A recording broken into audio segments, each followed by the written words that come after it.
जिसको व्यवहार कहता है कि ये बहुत अच्छा व्यवहारिक जीव है। सुनना आप ध्यान से, अब बात निकली गई तो और गहरे में चलते हैं। ये तो बहुत व्यवहारिक जीव है, इसका तो सबसे बहुत अच्छा व्यवहार है। क्या वो जिन धर्म का व्यवहार में है या संसार का व्यवहार है? लेकिन जो संसार में व्यवहारी कहला रहा है वो आत्मस्थ होने वाले व्यवहार में का आलम्बन नहीं लेगा, और संसारी जीवों के बीच में व्यवहारी कहला रहा है। इनकी तो सबसे बात होती है, इनको तो सब बुलाते हैं, ऐसा कोई घर नहीं जो इनको अपने पार्टी में ना बुलाए। तो ये व्यवहार और व्यवहार में दोनों में भेद है। एक मत समझ लेना कि कोई संसारी में व्यवहारी कहलाता है तो व्यवहार में पारंगत हो गया, नहीं। जिन धर्म का व्यवहार में प्रथमानुयोग चंडानुयोग जी से प्रारंभ होता है, किसी को कुछ कहना है क्या? जैन धर्म का व्यवहार में प्रथमानुयोग जी कर्णानुयोग जी की बात नहीं कर रहे। प्रथमानुयोग जी में आलम्बन लो और फिर चंडानुयोग जी की पद्धति पे चलो, तब व्यवहार में प्रारंभ होगा जैन धर्म का। अभी निश्चय की तो बात ही नहीं आई। निश्चय कब आएगा? जब जीव कर्णानुयोग का आश्रय लेके कर्म प्रगतियों को समझ जाएगा, उन कर्म प्रगतियों से बचने के लिए द्रव्यानुयोग में हो जाएगा, समय सार में हो जाएगा, जिन दीक्षा धारण कर लेगा, तब जाकर के वो जीव निश्चय नय में डूबा हुआ कहलाएगा। अभी निश्चय नय में अपन में से कोई भी नहीं डूबा, इस सत्य को भी जाना। निश्चय नय को जानना भिन्न विषय है, निश्चय नय को मानना भिन्न विषय है, निश्चय नय का पालन करना बहुत भिन्न विषय है। गलत कह रहे हैं कि ठीक कह रहे हैं? साधन है, सहयोगी साधन है, साध्य साधक भाव। क्या बोलेंगे?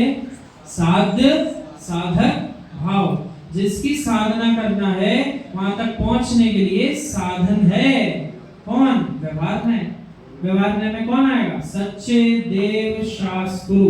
अब कितने सारे जीव तो भ्रमित हैं जो सच्चे देव शास्त्र गुरु के नाम पर विपरीत देव शास्त्र गुरु का आलम्बन ले रहे हैं और मान क्या रहे हैं?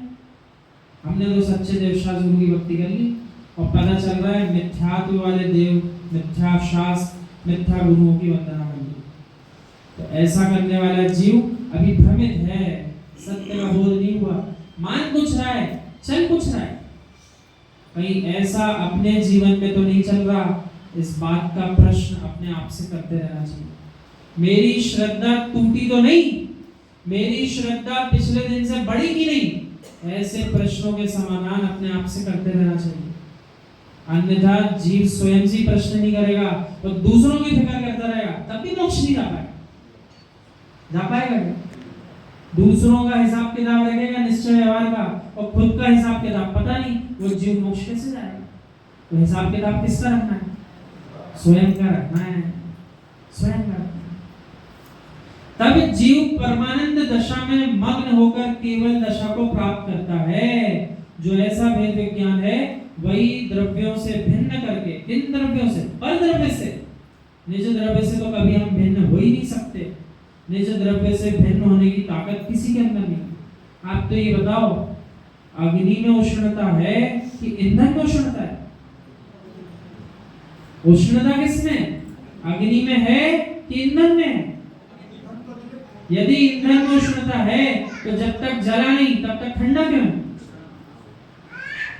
जब तक वो ईंधन में आग नहीं लगी तब तक ठंडा क्यों लिखा है? और यदि ईंधन में उष्णता नहीं है तो जो जल रहा है उस अग्नि के अंदर ही उष्णता है। स्वभाव को भी समझो, स्वभाव को जानो। उसी प्रकार से राग द्वेष जो हो रहे हैं, जिन परद्रव्यों के कारण हो रहे हैं, तो परद्रव्य में राग द्वेष है कि मेरी आत्मा में राग द्वेष है? ये राग द्वेष किसका है? अरे बोलो तो। आपका अगर मौन ना हो तो आज प्रश्न के उत्तर दो, थोड़ी गंभीर चर्चा का विषय बन रहा है इसका। जो राग द्वेष पर द्रव्यों के निमित्त से हो रहा है, तो वो राग द्वेष उन पर द्रव्यों में है कि राग द्वेष मेरी आत्मा में है? यदि आपने पिछला उत्तर सही दिया तो ये उत्तर भी आप सही दोगे कि राग द्वेष मेरी आत्मा में है, ना कि पर द्रव्य में। तो स्टूल रखा अलग अलग रंग का, अब किसी को देख करके लाल रंग बहुत प्रभावित कर रहा, किसी को दूसरा रंग प्रभावित कर रहा। इसमें स्टूल जो है, पुद्गल परमाणु जो है, उसने क्या करा? किसी एक जीव को माना कि भोजन का एक पदार्थ बड़ा सुंदर लग रहा है और वही एक भोजन का पदार्थ किसी दूसरे जीव को अनिष्ट है, इसमें उस भोजन पदार्थ ने क्या करा? राग द्वेष उस भोजन पदार्थ ने कराया कि राग द्वेष आपने अपने अपने परिणामों से किया? तो गलती भोजन की थी कि अपनी थी? अब ऐसी गलती इसी बार समझ में आई है कि अनादिकाल की गलती समझ में आ गई? अनादिकाल की गलती समझ में आ गई। चले थे अपन इसी कक्षा के स्कूल से और पहुंच गए अनादिकाल पीछे, तो गलती कब से चल रही है? अपनी।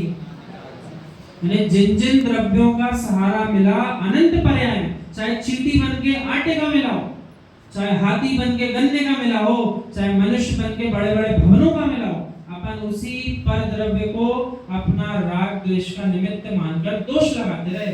ये द्रव्य ना होता तो मैं राग द्वेष ही नहीं करता।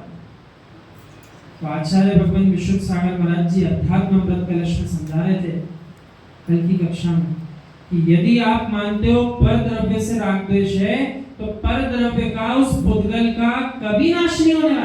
परिणाम तो होगा, नाश कभी नहीं होगा। और आप ऐसी मिथ्या भ्रांति लेकर जियोगे, इस पुद्गल का पहले नाश कर दूं, मेरा राग द्वेष खत्म हो जाएगा, तो आप नाश करने निकलोगे, कितने पुद्गल द्रव्य का नाश करो? उत्तर तो दो। 1 का, 2 का, 1 लाख का, 1 करोड़ का, 1 अरब का, कोई संख्या नहीं है पुद्गल पदार्थ की, कितने का नाश करो? इसलिए बिना पुद्गल द्रव्य के विनाश के विचार किए आत्मस्थ होने का विचार करो तो काम बन जाएगा। आपको समझ में आ रही कि कठिन हो रही क्लास? समझ में आ रहा है? द्रव्य कर्म बन से भाव बंद होता है, भाव बंद से द्रव्य कर्म होता है, मगर ऐसा नहीं है कि ये अनवरत चले। आपके हाथ में है कि आप उसको भाव बंद होने से मोड़ लो। संसार का छेदन वे ही जीव कर पाते हैं जो इसके बीच में भेद कर लेते हैं, और जो जीव भेद नहीं करता उसके अनंत संसार की साइकिल तो चलती रहेगी। ये हुए भाव कर्म, ये बंदे द्रव कर्म, ये आया द्रव कर्म उदय में, फिर मानदा नया भाव कर्म। तो ये साइकिल तो अनादिकाल से किनकी चल रही? जो भेद नहीं कर पाए, और जिनने भेद कर लिया वे इसके बीच में एक भेद डाल देंगे प्रज्ञा श्रेणी का। मैं भाव ही नहीं बिगाड़ूंगा, भले निमित्त मेरे सामने आ गया। अब ये पुद्गल द्रव्य मेरे को कैसे कर्म का बंद कराए?